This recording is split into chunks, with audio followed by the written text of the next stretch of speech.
The City Newsroom today comes to you from the Weija Dam here in Accra. This is a dam whose water feeds Western Accra. So the tap you turn on in your kitchen or in your bathroom, which flows, and I'm referring to those living in Western Accra, Dansoma, Odoko, Kaneshi, all those places through to Kwame Nkrumah Circle.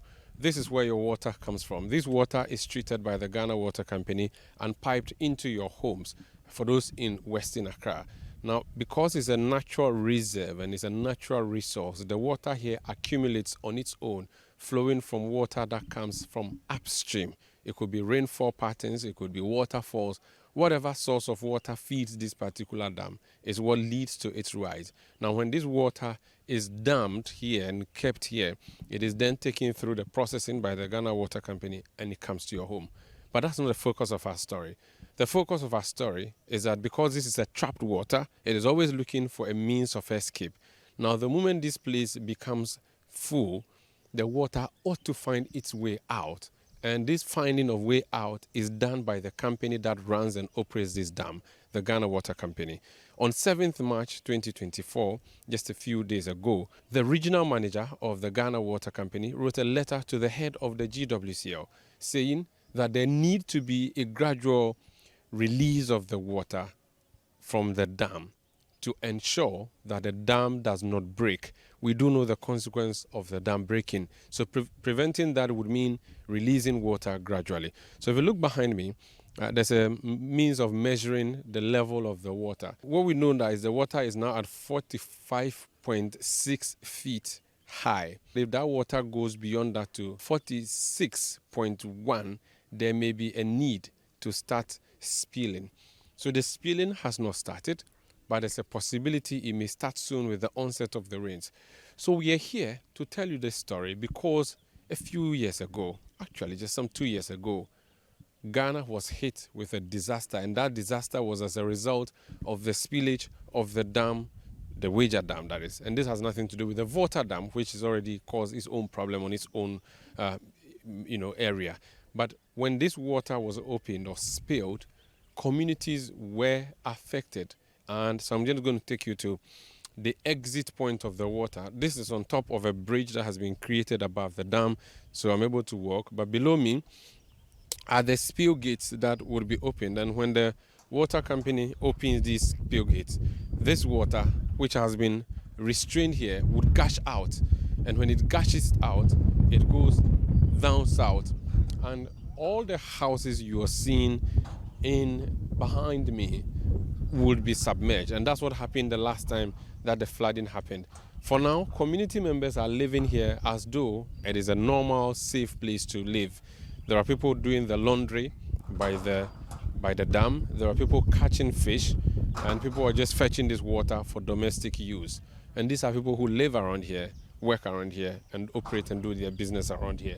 But the houses that you see, these plush, big, beautiful houses, will all be underwater if certain levels of or certain volumes of water are spilled and opened into the community. And water would find its level. What that means is that this water would go down south until it gets to the beach, and leaving in its wake devastation and destruction as we saw. So the story we are doing here is to remind the people who live on this particular stretch that there's a potential problem coming their way, and ask them how are they preparing to move out of harm's way if the harm should eventually arrive like it did 2 years ago. This is the City Newsroom on Citi TV.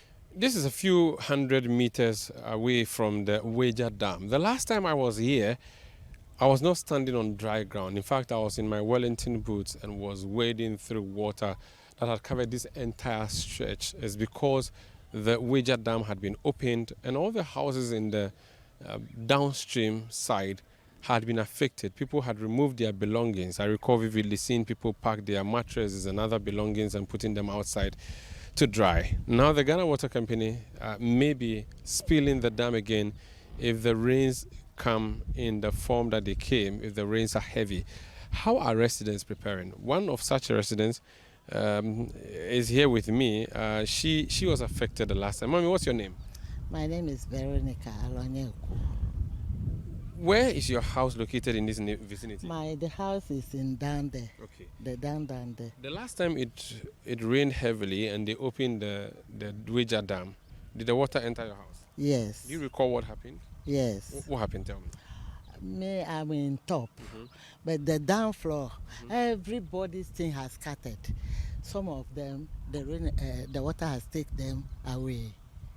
I see. Now that they say that they are going to open the water again, how does that make you feel? If you hear this, you feel bad. You feel very, very bad because you know your things are going to spoil again. What do you do about it? What are you doing? If they hear earlier, I think they will do something about it. Okay. What about the issue that you have built on a place where water should be passing that you should not build at? Do you have proper permits to your house? No, nothing like that. No, do you have permits to build where you have built? Do you have documents? I don't have house here, I rented. Oh, you are renting. Okay, so you don't know. Yeah. Oh, okay. But are you going to move away from here? Or? Yes. You will do that. I will move away from here because of these things. I am not happy at this place again. Thank you, Mommy, and all the best. When the flooding happened, I entered many homes in this community to report on the state of affairs. This house is one of them. On that day, there was evidence of devastation. This man was in the house at the time, and he's here again with me.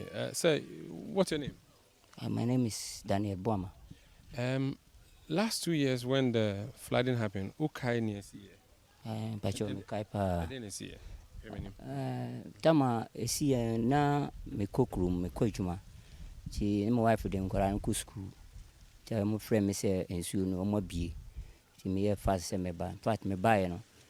Na enye kra ti bi gina top wona nya de meet me aba. Ti me try say me ba inside ne ma ba hwe. Ti me ba ne ha nyina car nso nyina aye ma. Kesi ne ma wo ha de mu nyina den mu nyina bibia asay. Na almost see insuno baby ma be dam no be dam no so de ebe remo fie mu eni mu dan mu enti wo hwa de na mo be ya fa mo amuti ha sei.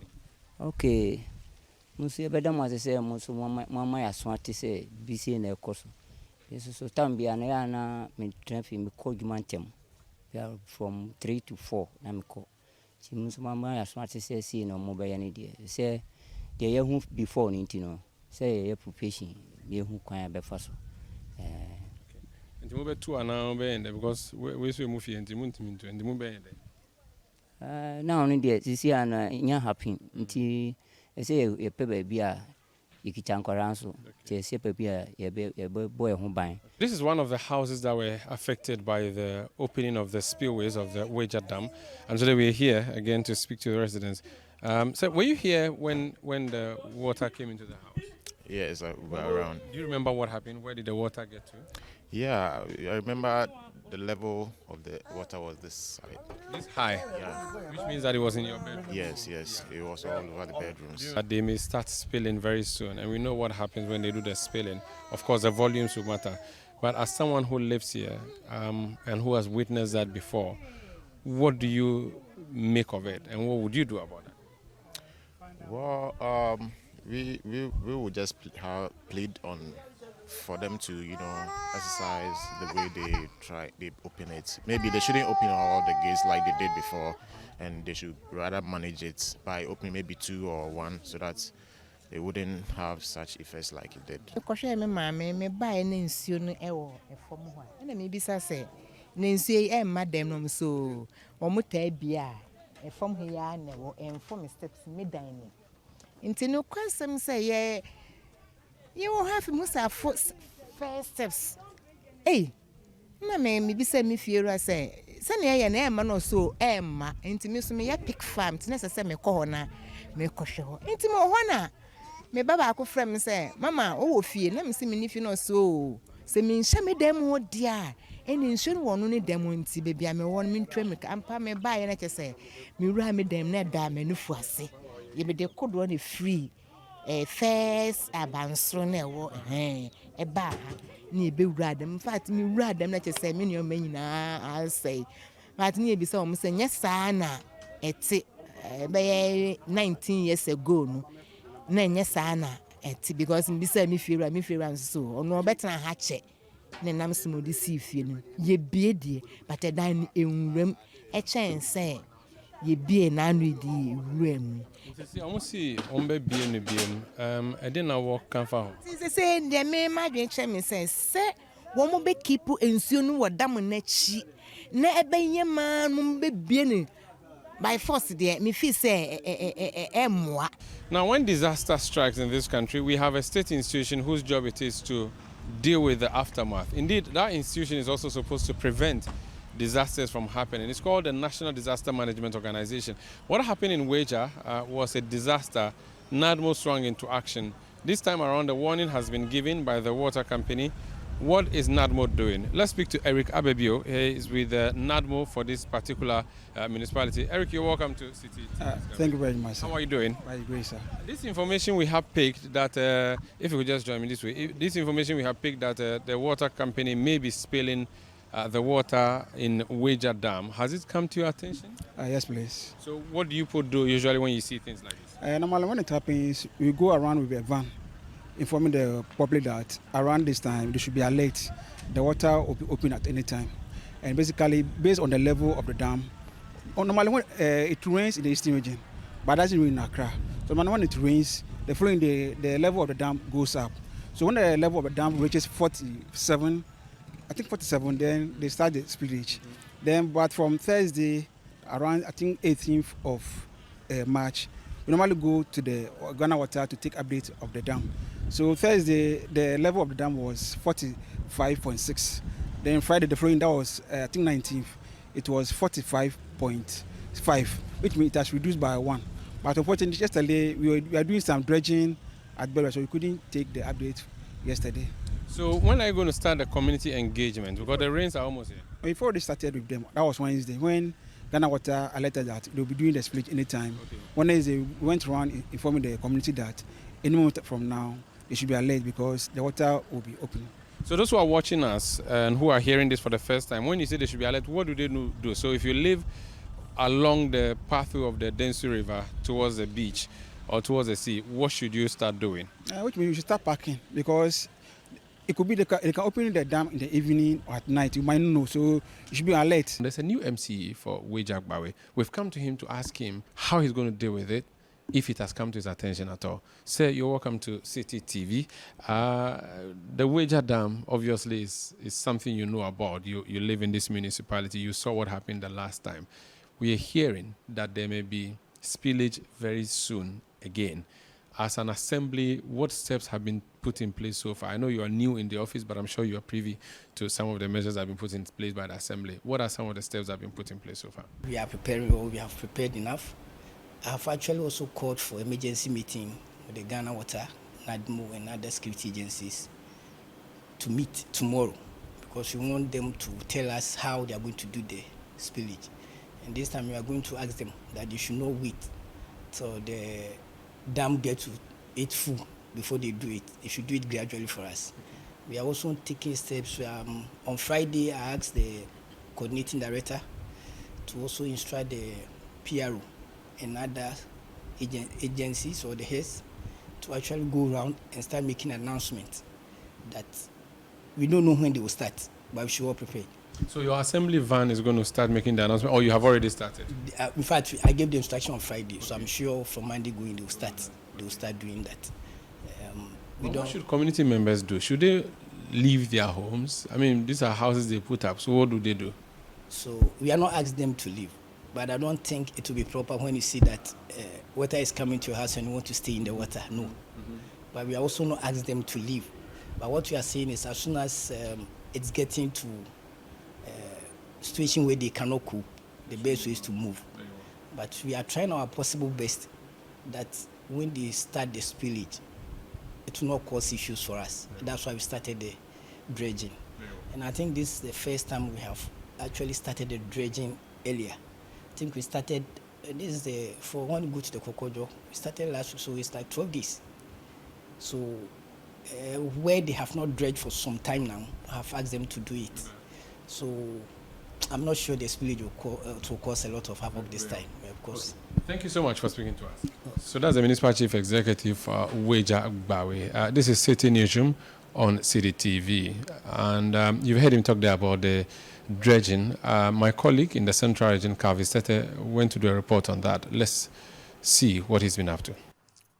Residents within the Weija municipality have always suffered from flooding during the rainy season. The flooding situation is sometimes life-threatening and properties are lost, presenting huge financial loss to residents. In order to prevent a recurring situation, the MPP parliamentary candidate for the Weija Dam constituency, Jerry Ahmed Shaib, together with the Assembly, has embarked on a dredging exercise in major water bodies within the municipality. Rivers such as Kokojo, Lafa and Densu are being dredged in order to allow more intake of water while accelerating flow. Parliamentary candidate believes the move will provide respite for residents while sustainable interventions are being considered. I mean, I've had several calls from residents and how this flooding situation becomes overwhelming and burdensome anytime it rains. So, rightly put, we had to do what we call the preventive measure. So you can also see that we have the NADMO director here, the municipal NADMO director here. All of that is in a bid to ensure that there is a preventive measure. Yes, I understand that we have to have a comprehensive way to deal with this, and it has to be a sustainable one. But most importantly, we first need to also look at the short to medium term. The short to medium term is let's see how best we can put this in a better manner so that when it rains, they won't be inundated. So this for us is key. We get back to the drawing board and have the bigger drains that you have a terminology, storm drains. So the edge would be to see how we can construct storm drains at very vantage points. There are also a few encroachments, and I'm sure you know that is also a human problem, where people are not supposed to build. Obviously, even after several notices from the Assembly, they have gone ahead to build. If it has to be comprehensive, then it means that a lot of activities will be carried out. But largely, this is the short to medium term. Let's see how best we can carry out. Then we proceed to see how it would help with the storm drains. Meanwhile, residents who live along the banks of the Densu River are being admonished to be cautious by moving to other areas as heavy rains are being anticipated. However, the Chief Executive Officer of the Weija Dam Municipal Assembly, Michael Dankwa, says the Municipal NADMO Directorate is adequately prepared to respond to flood-related issues that may occur. Once it starts raining, their lives is more important than even the property they live in. So once they see that it starts raining and going to cause issues, they should first of all move. But the long term is to have proper storm drain within these municipalities so that people will know that here, because we have proper storm drain, this water will not cause any havoc as it used to be. So once they see that it starts raining and the volume is increasing, we will beg them to leave. NADMO is there to support. They should leave the place. And at the end of the day, if we don't have people losing their life, we appreciate it. People create refuge in their houses and they dump them into the few gutters that we have. So as soon as it starts rain, you see that little rain, the floods start coming. So we also beg them. They should have dustbins in their houses and to also engage the refuse collectors of Zoom Lion to pick it. The Weija Dam Municipal Assembly has begun dredging some big storm drains within the municipality. This, they believe, is in preparation towards the rainy season. They are also advising persons who live along the banks of the Weija Dam to take precautionary measures. Calvis Tete, Citi News, Weija.